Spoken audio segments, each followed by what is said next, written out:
So often we're seeking for joy or happiness in the external world, thinking that if we only just lose those 10 pounds or get that promotion or find our true mate, then we'll be satisfied. But that's a real trap that keeps us endlessly seeking for joy through particular conditions. In the Vedic tradition, they teach us that our true nature is Sat Chit Ananda, being, consciousness, and bliss. And so how do we get to really taste that bliss without needing to go on a grand wild goose chase to rearrange ourselves and our life? Consider how it is for you when you're triggered spontaneously into delight, pleasure, or joy.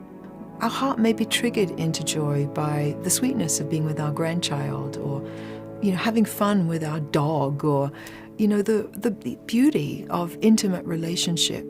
But all of these things are really triggers for the joy that is our heart. And so when we really recognize that the location of the joy is our own heart, we start to see that joy is part of our nature, and that it really is part of sacred practice to enjoy our lives.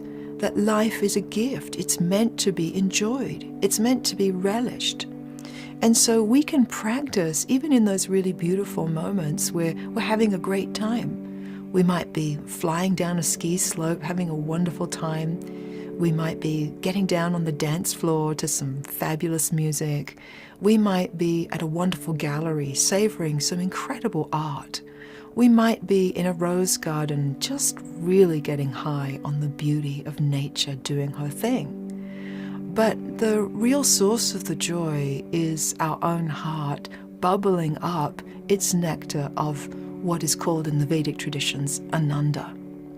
So it's really important when we feel this to actually engage with it, to really unabashedly celebrate life, to be grateful for it, to relish it, as if on each inhale we're just really drinking the goodness, and on each exhale we're saying thank you.